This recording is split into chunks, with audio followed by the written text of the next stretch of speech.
तज्ञ विचार करून बोलतात तर काही जण बोलल्यानंतर विचार करतात। माजी मंत्री कृपा शंकर सिंह यांची राज ठाकरेंवर टीका। भाजपा आणि मनसे आमने सामने येण्याची शक्यता। अंजली दमान यांनी सरपंच हत्या प्रकरणात पोस्ट करत केला नवा आरोप। देशमुख हत्या प्रकरणात न्यायाधीश आणि पोलिसांचे फोटो पोस्ट। धुळवडीचा फोटो आजचाच असल्याचा दमान यांचा दावा। मोठ्या संख्येने लोक गायब होणं हे धक्कादायक। आकांचे आका कोण आहेत हे महाराष्ट्राला कळावं। खासदार सुप्रिया सुळे यांची मागणी।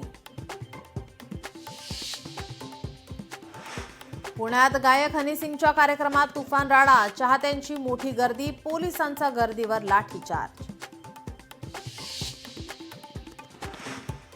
सोलापूरच्या बार्शी शहरात टोळक्याची तरुणाला मारहाण। भावाकडे रागाने पाहिलं म्हणून चौघांकडून जीवघेणा हल्ला।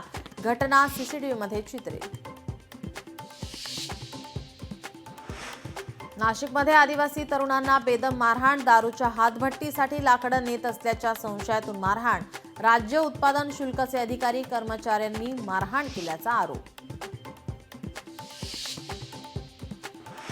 उल्हासनगरमध्ये पोलीस आणि सुरक्षा रक्षकाला धक्काबुक्की करत मारहाणीचा प्रयत्न। रुग्णालयाबाहेर थांबायला सांगितल्याच्या रागातून रुग्णांच्या नातेवाईकाचा हल्ला। दोघांना पोलिसांनी घेतलं ताब्यात।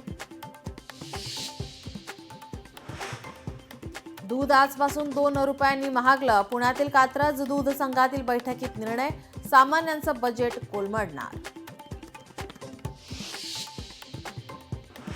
मार्च महिन्याच्या मध्यातच उन्हाच्या झळा तीव्र। धुळ्यातील काही गावांमध्ये तीव्र पाणी टंचाई तर पंढरपूरमध्ये जनावरांच्या चाऱ्याचा प्रश्न उभा राहण्याची शक्यता।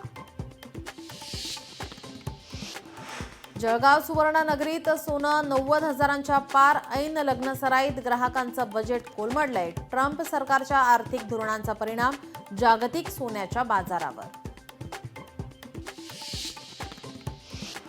युरोपियन युनियनने अमेरिकन विस्कीवर लावलेले शुल्क कायम ठेवले तर अमेरिका युरोपमधून आयात होणाऱ्या वाईन शॅम्पेनवर 200% शुल्क लावणार। राष्ट्राध्यक्ष डोनाल्ड ट्रम्प यांचा इशारा।